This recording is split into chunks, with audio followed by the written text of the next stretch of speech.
Каждый из нас проводит время в интернете и соцсетях, и пока одни ведут личные блоги, другие с интересом за ними наблюдают. Текстовые блоги – самый распространенный формат. Наиболее подходящие платформы для их реализации – Twitter, Facebook или ВКонтакте.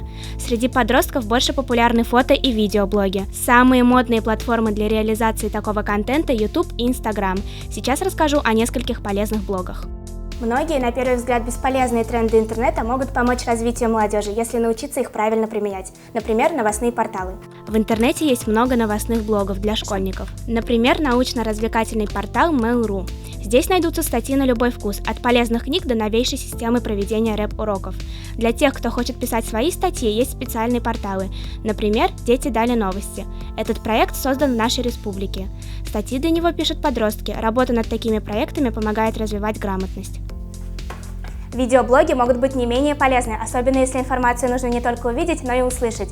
Среди развлекательного контента на YouTube есть много полезной информации. Например, как выбраться из застрявшего лифта или сделать сальто в домашних условиях. Больше всего аудитория подростков сосредоточена на творческих каналах с музыкой, танцами или клипами. Именно такой контент выпускает канал с самым большим количеством подписчиков на YouTube – T-Series. Его аудитория превышает отметку в 100 миллионов зрителей.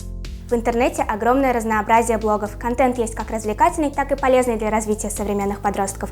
Каждый из нас может найти для себя что-то интересное. И если ты умеешь различать полезную информацию, то любимый блог может стать настоящей палочкой-выручалочкой. Энджа Мухамадиева, Рамазан Мусин, специально для Горы новостей.